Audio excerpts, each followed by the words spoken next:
पैसा बरस रहा है बॉस, पैसा हर तरफ से जो है वो पैसों की बारिश हो रही है, क्योंकि डंकी और सलार में चल रहा है तगड़ा मुकाबला। ऐसा मुकाबला जो शायद ही बॉलीवुड में कभी देखा गया हो, क्योंकि एक तरफ हैं तमिल और तेलुगु फिल्मों के बादशाह प्रभास और दूसरी तरफ हैं बॉलीवुड किंग शाहरुख खान। शाहरुख खान की मूवी जब डंकी रिलीज हुई तो उसने पहले ही दिन में टोटल जो बिजनेस इंडिया में किया वो था 29 करोड़ और कुछ 20 लाख के आसपास।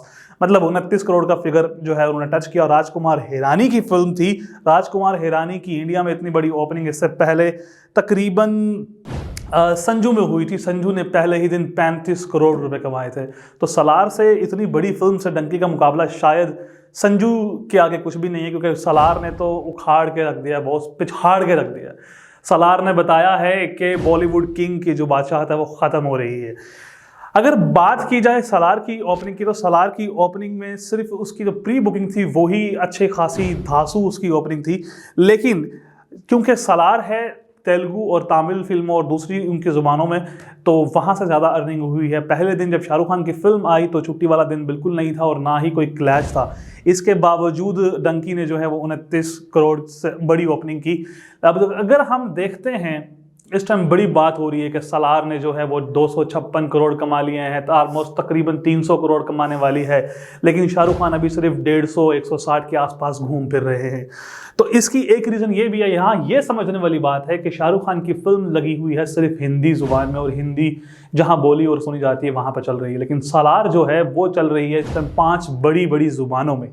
तो अगर हम सिर्फ हिंदी का मुकाबला करें कि हिंदी में सलार ने कितने कमाए हैं, तो सलार डंकी से काफ़ी पीछे है।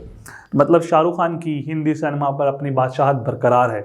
जहां डंकी ने ओपनिंग की थी हिंदी जुबान में पहले दिन तकरीबन 29 करोड़ 20 लाख की, वहीं सलार ने अपने पहले दिन में हिंदी जुबान में 15 करोड़ और 50 लाख, मतलब 15.5 करोड़ रुपए कमाए। दूसरे दिन डंकी ने कमाए 20 करोड़ 12 लाख रुपए, और सलार भी थोड़ा सा ऊपर गई और उसने अपना 16 करोड़ का हिस्सा अबूर किया। मतलब यहाँ पर भी डंकी उससे अच्छी और आगे रही, डंकी भी छाई रही। अब जैसे जैसे वीकेंड करीब आ रहा था वैसे वैसे दोनों फिल्मों की जो है वो कमाई भी बढ़ रही थी, ऑडियंस भी बार बार देखने जा रही थी। तीसरे दिन डंकी ने कमाए 25 करोड़ और 61 लाख रुपए, जबकि सलार भी तीसरे दिन 20 का हिस्सा अबूर कर गई। चौथे दिन डंकी ने एक बड़ी छलांग लगाई और पूरे 30 करोड़ पर पहुंच गई। लेकिन सलार चौथे दिन वापसी का सफर करने लगी। सलार ने चौथे दिन कमाए सिर्फ 13 करोड़ 25 लाख रुपए, यानी कि डंकी से आधी से भी कम कमाई। पांचवें दिन डंकी ने कमाए 24 करोड़ से ज्यादा और सलार ने कमाए तकरीबन 10 करोड़ के करीब। छठे दिन डंकी 11 करोड़ से भी ऊपर चली गई, मतलब 11 करोड़ 50 या 56 लाख के आसपास उसका फिगर था। लेकिन सलार जो है वो छठे दिन अपनी कमाई मजीद कम हो गई और सलार छठे दिन चली गई सिर्फ 9 करोड़ 50 लाख के करीब। टोटल अगर देखा जाए इन दोनों का, तो ओवरऑल पैन इंडिया फिल्म्स को देखें तो सलार ने एक पूरे इंडिया भर में अच्छी खासी कमाई की है।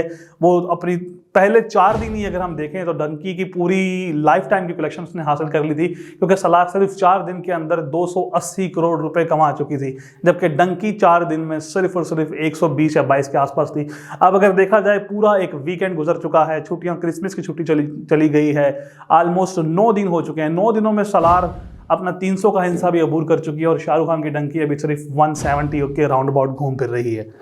लेकिन अगर सिर्फ हम हिंदी जुबान की बात करें तो डंकी ने सलार को किसी हद तक पिछाड़ दिया है,